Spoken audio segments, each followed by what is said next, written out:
கொள்கையா? அதனப்பா kilo என்ன விலை என்னன்னு கேட்கிற அளவுக்கு அப்படி ஒரு கட்சியை ஒன்று நடத்திக்கிட்டு அந்த கட்சியினுடைய தலைவர் தமிழ்நாட்டு முதல்வர் சொல்றாரு நமக்கு கொள்கை இல்லையா. எப்படி நமக்கு கொள்கை இல்லையா?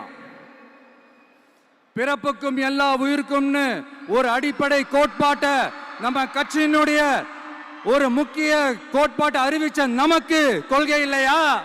எல்லாருக்கும் எல்லாமும் கிடைக்கணும், சமூக நீதி கிடைக்கணும், அந்த சமூக நீதி உண்மையான சமூக நீதியா இருக்கணும், சாதிவாரி கணக்கெடுப்பு நடத்தணும்னு ரொம்ப ஸ்ட்ராங்கா சொன்ன நமக்கு கொள்கை இல்லையா?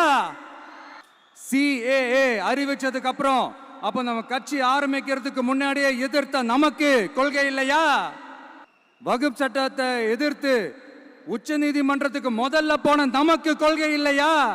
நீட்ட வந்தா ஒழிச்சிருவேன், நீட்ட வந்தா அழிச்சிருவேன், ஆட்சிக்கு வந்தவனே ரத்து செய்யறதே நீட்ட தான், அப்படி இப்படின்னு கதையெல்லாம் விடாம கல்விய மாநில பட்டியல சேர்க்கணும்னு சொன்னதோட மட்டும் இல்லாம அதுக்கு ஒரு இடைக்கால தீர்வை சொன்ன நமக்கு கொள்கை இல்லையா?